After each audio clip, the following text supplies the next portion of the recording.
او د یوې خور د غلط قدم د لاسه د یوې خور د غلط قدم د لاسه نورې خویندې په کالي دي پاتې شي. یو خبره زه کومه چې کتونکو ده چې تاسو ته دا خبره معلومه چې پښتو ګوري صرف پښتانه ګوري دوی زما زلمو ته او څونه کتونکي چې دي جندې اشنغر ټي وي ځان سره سبسکرایب کوي لایک یې کوي او انشاءالله څنګه چې په دې چینلو باندې د دې نورو ژبو والا راج دی کوشش کوو چې څومره پښتانه دي دا راج جاري وساتو. شروع کوم په نوم د خدای چې ډېر زیات بخونکی او مهربان دی. ستاسو ورور محمد کاشف یم. تاسو اورئ جندې اشنغر ټي وي. راغلی مشکات سیرۍ ته او یو داسې شخصیت سره ولاړ یم چې د هېڅ تعارف محتاج نه دی. په پروګرام کې ته ډېر زیات ستړي مه شوي یم. ډېره مننه کاشف صاحب او بیا خاص کر ستاسو د جندې اشنغر ټي وي چې موږ له په پروګرام کې وخت راکو دومره مصروفه زمانه کې زموږ د خړپړ کلي ته راغلی مشکار سیرۍ ته نو ستاسو ډېره زیاته مننه. ډېره زیاته مننه م کومه. حسین صاحب دا به راته ووایي چې شاعري م د کوم وخت نه شروع کړې ده؟ زه خو خپل ځانې د کال 2006 نه لیکل کوم په اتم کې وم او هغه وخت کې به مو څه ټک پک لیکل کول بیا د ملګرو ناستې فاستې سره هغه لیکل مخکې لاړل او الحمدلله بیا کال 2015 کې به کتاب چاپ کو د نوې خیال په نوم باندې او تر دې دمه لګیا یو لیکل کوو الحمدلله د ادب په هر صنف هم څه ناڅه لیکل کړي دي او کوشش کوو یاران دوستانو سره ناسته پاسته کوو نو هغې کې چې کوم د امپرومنټ راځي مخ په وړاندې باندې روان دي. څو شعرونه جندې اشنغر ټي وي ده څه چې پس د مرګه مې دا یو ارمان پوره کا پس د مرګه مې دا یو ارمان پوره کا زه دې نه یم خو ته مونږه کره شپه کا ما دا ستا په سر خواخوږې خپل خفه کړل ما دا ستا په سر خواخوږې خپل خفه کړل ته خو ما دپاره یو دشمن خفه کا په ژړا مې زوروي سله دلبره په ژړا مې زوروي سله دلبره یو غزل مې په مزار کې زمزمه کا زه به مننه زه به زغره د خپل صبر مرمت کم زه به زغره د خپل صبر مرمت کم ته د ظلم توره خره ته تیره کا دا ډوډۍ د عشق هسې نه پخېږي دا ډوډۍ د عشق هسې نه پخېږي پاړوکو د عشق تنور لمبه کا کمال دی دا یو ځل بیا ووایي دا ډوډۍ د عشق هسې نه پخېږي پاړوکو د عشق تنور لمبه کا غرڅنۍ د غرونو واورې خوري او وایي غرڅنۍ د غرونو واورې خوري او وایي د حسین په زړه لمبې څومره مزه کا دا شعر یو ځل بیا ووایي غرڅنۍ د غرونو واورې خوري او وایي د حسین په زړه لمبې څومره مزه کا. څو شعرونه نیر چې څوک چې ستا تر څنګه نه دي پاتې شوي څوک چې ستا تر څنګه نه دي پاتې شوي نو هغه له ژوندانه دي پاتې شوي کاڼو بوټو نه خفه یم د طایفو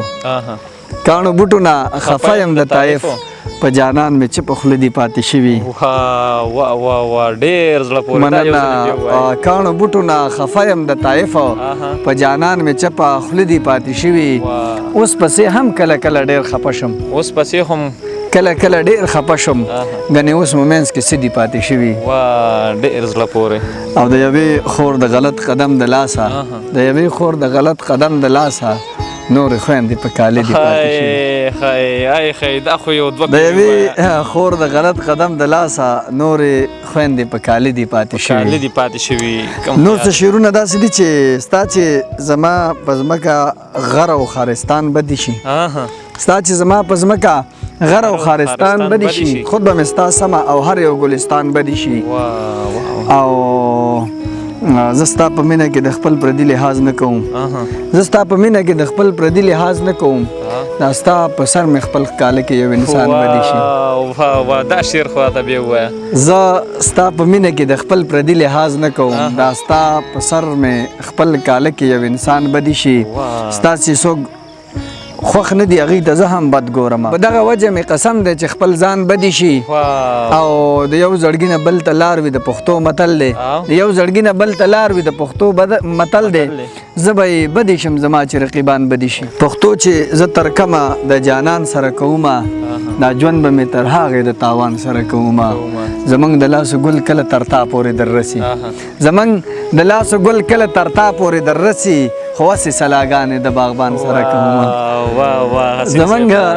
زمونږ د لاسو ګل کله تر تا پورې در رسي خو هسې سلاګانې د باغبان سره کومه کمزوره یم سپین ږیری یم خو څه وکړم پښتون یم کبډي زه د خپل غم پهلوان سره کوم ډېر ښه دی ډېره مننه نور څه شعرونه دي چې غم چې دی اشنا گزاره کړې ده غم چې د آشنا گزاره کړې ده څه ناسمې بیا گزاره کړې ده څه خبرې اوس ټوپک له نه بیایي خام لږه زما گزاره کړې ده راغله زنکدن کې په خندا یې وې راغله زنکدن کې په خندا یې وې ښه ده اوس خو تا گزاره کړې ده راغله زنکدن کې په خندا یې وې ښه ده اوس خو تا گزاره کړې ده لږې لږې ږده خپلې نتکۍ لتې اوس زما تنخوا گزاره کړې ده لږې لږې ږده خپلې نتکۍ لتې اوس زما تنخوا گزاره کړې ده ستا د خلکو بد پرون تندي وړمه ټول عمر مې دا گزاره کړې ده تاله مو راوړي د خندا اسباب منګه په جړه گزاره کړې ده او سر ته مې وناسته په جړه یې وې سر ته مې وناسته په جړه یې وې تا خو ویل چې ما گزاره کړې ده سر ته مې وناسته په جړه یې وې تا خو ویل چې ما گزاره کړې ده ځان سره لږ سوچ وکړه حسینه نو دومره درسه چا گزاره کړه ستا یادونو پرې په زوره خودکشي وکړله زما احساس د خپله شوره خودکشي وکړله دا ستا یادونو پرې په زوره خودکشي وکړله زما احساس د خپله شوره خودکشي وکړله چې حوصله مې خوشحالو سره سرتوره لاړه ما د غمونو د پیغورو خودکشي وکړله هلته په اور کې وم او دلته تا به یې مه رازنو هلته په اور کې وم دلته تا به یې مه رازنو بس د خاوند په کور مې روره خودکشي وکړله ډېره مننه وختونه چې ناترسه د پیرۍ سړي له راشي ارمان باغه وخت کې د ځوانۍ سړي له راشي کمال خو دې ته نه وایي چې سپوږمۍ له سړی لاړ شي کمال خو دې ته وایي چې سپوږمۍ سړي له راشي او قیمت د ازادۍ به ورته هله ور معلوم شي چې کله زولنۍ او هتکړۍ سړي له راشي ډېره مننه کاشف صاحب او جندې اشنغر دا خو زمونږ خپل ټي وي دی نو انشاءالله په مختلف پروګرامونو کې به موږ تاسو سره ملاویږو او چونکې یو خبره زه کومه چې کتونکو ده چې تاسو ته دا خبره معلومه چې پښتو ګوري صرف پښتانه ګوري دوی زما زلمو ته او څونه کتونکي چې دي جندې اشنغر ټي وي ځان سره سبسکرایب کړئ لایک یې کړئ او ملګرو سره شیر کړئ او انشاءالله څنګه چې په دې چینلو باندې د دې نورو ژبو والا راج دی کوشش کو چې څومره پښتانه دي دا راج جاري وساتو او ملګرو سره دا شیر کړو ډیره زیاته مننه دغه موږ سره پاروجان حسین صاحب چې تاسو ته ډیر مال خو ډیر خوند راکو او دغه شانتي نورو پروګرامونو د پاره زموږ د یوټیوب چینل سبسکرایب کړئ که دا ویډیو څوک په فیسبوک باندې ګورئ نو مخکې ملګرو سره شیر کړئ راکئ ما له اجازت او زما ملګري پاروجان حسین له اجازت د لوی الله په امان